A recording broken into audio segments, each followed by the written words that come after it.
So Paul Birdsong has officially changed the name of his movement from the Black Panther Party for Self-Defense to the Black Lion Party for International Solidarity. He had a lot of flack when he first came out. I was one of the people who absolutely looked at him sideways for a couple of reasons. One, nobody knew who this guy was at all. Nobody knew who he was.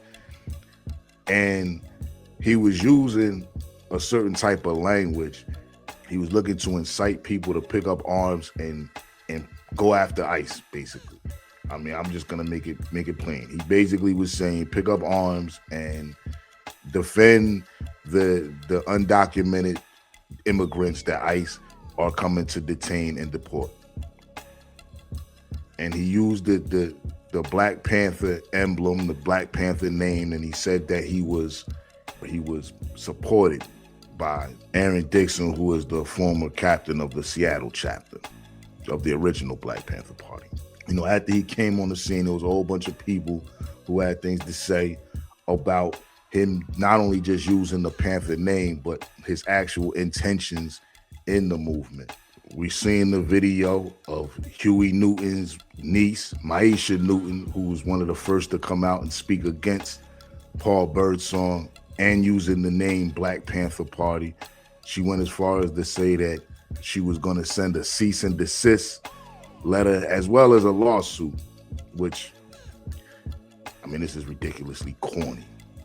I'm going to say this for the record. It's ridiculously corny. Any of you old school niggas out there who want to fight the younger black folks in this movement with lawsuits, that shit is corny. And I'm questioning whoever supports that type of shit. You was working with police back in the day. If you one of the niggas out there that supports lawsuits and going to court to take on other black folks in this movement, in this liberation struggle, regardless if you agree with their moves or not, you's a bitch ass nigga to me. And you might as well be police. That's for anybody. I don't care who you are. So we had Maisha Newton, as well as Rico Newton, Huey P. Newton's son. So you had Maisha come out saying that she wants to do the cease and desist and all this other foolishness. And I understand where she's coming from. I understand. But once you start talking that legal action shit, you lost me 100%. But you had Maisha Newton come out with the cease and desist. Then shortly behind her, you had Rico come out, who's the son of Huey Newton, saying that he gave the brother permission to run with the Black Panther Party name, which I thought was interesting because I never heard Paul Birdsong mention the son of Huey Newton as a supporter of his once. You know, he mentioned Aaron Dixons and said that there were other elders in the movement who were supporting him from the original Black Panther Party. We do also know that this weekend he was supposed to be hosting a meeting for people to come and question him, older Panthers, people who have an issue with him using the name, and also to show that he does have support and solidarity with some of the older Panthers from the original party. Recently now, Aaron Dixon has said that no, I no longer support this man.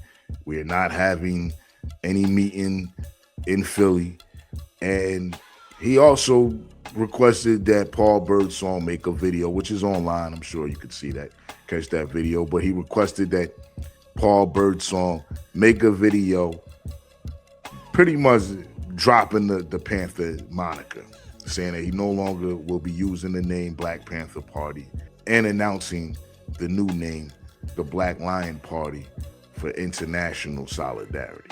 And just recently, Elaine Brown posted a message from Aaron Dixon on her social media, which pretty much was denouncing Paul Birdsong and his organization, which I felt funny because no real revolutionary needs the support of Elaine Brown. In fact, I wouldn't want any support from Elaine Brown as a true revolutionary. I'll save Elaine Brown for a whole nother video though. Then we had Elaine Brown come out and diss the guy. So now he's no longer no longer running with the name, but he said he will continue to defend undocumented immigrants from ICE. And I guess as well as documented immigrants, because ICE is just, they the ICE troopers, basically. Basically, they are stormtroopers. It's a crazy ice storm in Minnesota right now. He said he will continue to combat ICE. And initially, under the guise of the Black Panther Party, under the moniker and regalia of the Black Panther Party, I must admit, I was a little disappointed that that would be the focus of his fight. As the Black Panther Party, I felt like he outright skipped over his own community, which this guy is from Washington State. And so he done found his way to Philly, but this guy's from Washington State. I don't know what community he's from, and I don't know what his actual community looks like, but the fact that you skipping over community work. And I heard this brother does feed people. I heard he's out there feeding people and that he does run survival programs. And I'm not gonna lie, I definitely was a little bit wary about the dude. He definitely comes off with that plant energy. He definitely has that police agent type energy. I'm not gonna lie. However, as the Black Lion Party for International Solidarity, I'm with it. I'm with it. ICE needs a checking. There needs to be an armed brigade going around checking ICE, making sure that ICE is not terrorizing communities and neighborhoods like that. That needs to happen. It's a cause that at the end of the day, we know the real purpose of this mass deportation that's going on. And to think that Black Americans can't be targeted next. It might not be mass deportations, but it may be something else, something even more nefarious. We may very well see the Black community, the Black neighborhoods, the inner city ghettos become full functioning concentration camps. This is a reality we may see. And so if there's somebody out there who wants to combat ICE and there's somebody out there who wants to go after ICE, it needs to be done. Because we see what's happening when these regular civilians who go out there and try to stand up, these ICE watchers like Nicole Renee Good or even Alex Jeffrey Preddy. We see what happens when these regular law-abiding citizens, regardless if I agree with their politics or not, regardless if they was trying to flex a little white privilege thinking that it wouldn't have happened to them, because things like this doesn't actually happen to white folks. Regardless of all of that, we see how ill-prepared they were when they approached ICE or when ICE approached them, however the situation played out. We've seen them try to stand their ground, but we've seen how ill-prepared they were at doing so. And you need a force that is willing to say, you know what? Kill or be killed. We need a force that if you're going to approach an army like ICE, you have to have that mentality. You have to understand these people are not playing. They will physically kill you.